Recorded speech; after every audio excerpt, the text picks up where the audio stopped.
de esta encuesta de Datum. El 42% de los limeños considera que no hay buenas alternativas de candidatos para Lima. Y sobre este tema ya estamos conectados con Urpi Torrado, gerente general de Datum. ¿Cómo estás, Urpi? Bienvenida. Gracias, Mayra. Tenemos varias sorpresas, ¿no? En este simulacro, donde se ve, por ejemplo, también a Podemos Perú, Renovación Popular, Somos Perú, con porcentajes bastante divididos. Y cuando hablamos de, por ejemplo, sobre los candidatos a la alcaldía de Lima, ¿considera usted que entre los candidatos que postulan a la alcaldía hay o no hay buenas alternativas para elegir? Bueno, el 42% dice que no. ¿Qué factores han influido para esa respuesta, Urpi? Eh, bueno, creo que estamos viendo un problema en general de oferta electoral. Por un lado, el proceso de depuración que hay en el Jurado Nacional de Elecciones, donde han habido, bueno, procedimientos administrativos por los cuales algunos candidatos no pudieron culminar su inscripción. Y por otro lado, eh, las propias tachas que hay a las candidaturas hizo que disminuyeran los candidatos y que la gente se sienta descontenta con, digamos, la lista corta o quienes quedaron. Pero por otro lado, también del lado de los partidos, es decir, el filtro o los filtros que puedan estar teniendo los partidos no estarían siendo los adecuados o suficientes, que hace que la gente finalmente vea que quienes están digamos, representando a los partidos, quienes son los candidatos finalmente, sean personas, algunas con eh, investigaciones abiertas, con juicios, o sea, aunque no haya sentencia, pero igual juicios y juicios con bastantes cuestionamientos, ¿no? O bastante graves. eh, y con denuncias, ¿no? Entonces eso hace que haya mucho descontento y preocupación por la población, porque finalmente siente pues que tiene que escoger o más de lo mismo, o sea, la misma gente de siempre, o tiene que escoger entre dos males o entre tres, cuatro, cinco males, o sea, la gente siente que no tiene realmente buenas alternativas para poder elegir a las autoridades que corresponden. Y esto se ha visto de un tiempo para acá también entre las últimas elecciones, ¿no? Como que se ha trasladado esto a estas elecciones que vienen. Y yo me pregunto, Urpi, si es que el voto viciado o en blanco puede subir aún más el porcentaje, dada el resultado de hoy que el 42% no siente que haya buenas alternativas para elegir. Este porcentaje de los viciados y el voto en blanco podría subir, y a quién beneficiaría finalmente si es que eso sucede. No creería que vaya a subir. Hoy día el blanco y viciado está en 22%. Si lo comparamos con el 2018, el 2018 fue 11%, es decir, está al doble que el 2018. Podría ser, lo normal es que se disminuya y se sitúe en un porcentaje similar, y esto dependerá propiamente de la campaña, ¿no? Si se polariza en algún momento, esto tendería digamos, a llegar a ese 11 o hasta menos. Si la campaña sigue como está o es y no, digamos, y entre el descontento y el hecho de que los candidatos no terminen de conectar, podría incluso ser mucho más que o sea, ser en el peor de los casos más que en el 2018, pero un porcentaje similar al que estamos hoy día registrando el simulacro. Entre los temas que más le importa a la gente en cuanto a Lima, por ejemplo, seguridad, ornato, orden, ¿cuál es el que mayor porcentaje tiene? Bueno, hemos visto el simulacro fue acompañado de una encuesta, y en los resultados de la encuesta preguntamos cuáles son los principales problemas de Lima o cuál requiere una solución con mayor urgencia. Y en ese sentido hemos visto que el problema de seguridad ciudadana ocupa de lejos el primer lugar en la preocupación de los limeños.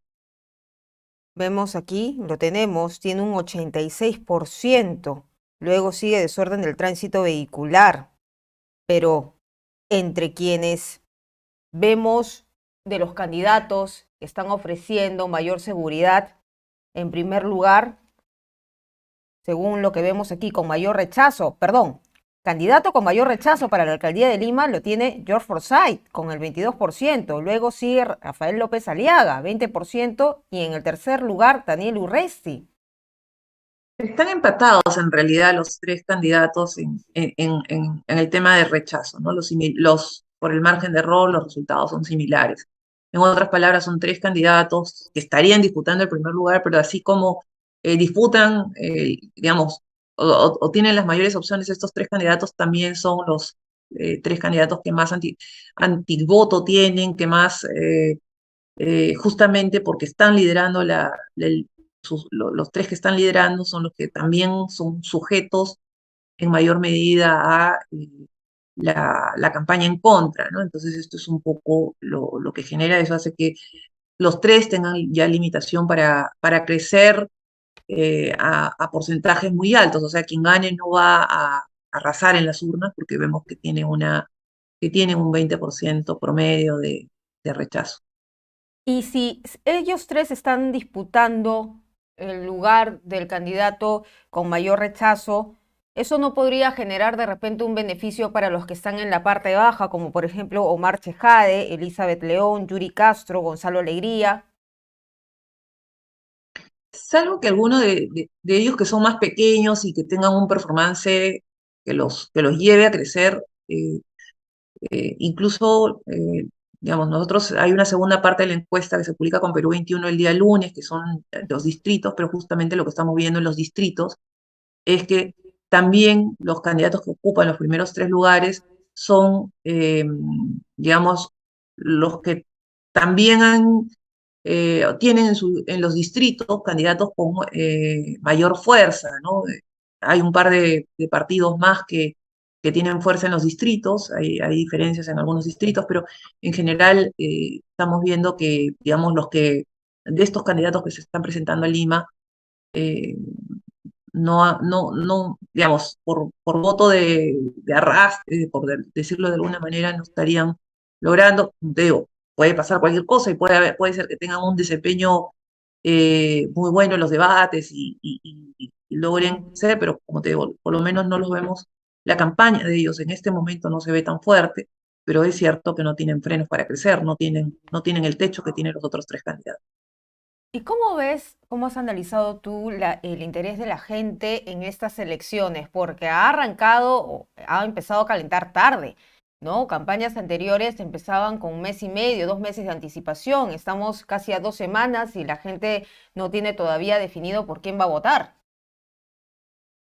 No, bueno, ya el nivel de definición está bastante similar a procesos electorales anteriores, pero es cierto que ha demorado en calentar la campaña y todavía tenemos 35% que no, de limeños que está nada interesado en estas próximas elecciones. Entonces, se mantiene la desconexión, se empieza a definir un poco más el proceso y como te digo, vemos en algunos casos también por las propias candidaturas a nivel distrital, ¿no? Que la parte distrital suele generar como que más conexión o estar, digamos, está más en el terreno, ¿no? Porque están en el día a día, los candidatos tocan la puerta, ¿no? Y eso hace que se mueva un poco y se empiecen a definir los votos, pero sin mayor encanto, ¿no? Simplemente porque, bueno, hay que ir a votar. Qué pena, ¿no? Que no nos genere, digamos, cierta satisfacción el poder elegir a un candidato que vaya con nuestros ideales o que vaya acompañado de lo que nosotros queremos. Pero si mañana fuera la votación, por ejemplo, ¿quién ganaría? ¿Ustedes han analizado esa también, esta posibilidad? Bueno, hemos preguntado sensación de ganador y lo que vemos es un empate exacto entre Daniel Urresti y Rafael López Aliaga. Entonces, por eso es que son estos dos candidatos que tienen como un poco más de ventaja respecto a Forsyth, que ocupa el tercer lugar, sin dejar de considerar que Forsyth ha crecido en este último mes. Y Bien, que vamos a ver entonces. Forsyth está en Somos Perú. Somos Perú es un partido que Ujú. a nivel de algunos distritos tiene mucha fuerza y base por trabajo de muchos años, ¿no? Entonces, eso también podría beneficiar. Muy bien, En Urpilke, otras palabras, muchísimas nada está gracias. dicho, ¿no? Bueno, nada está dicho, En ¿no? términos de resultados. Así. Ujú, nada está dicho y todavía faltan algunas semanas y vamos a ver cómo se van comportando los candidatos. Hemos visto ayer que ha habido un debate y muchos han empezado con las pullas, otros han hablado muy poco de sus propuestas. Hay que tener mucho ojo y hay que estar vigilantes también por cómo van a lograr lo que prometen. Muchas gracias, Urbi.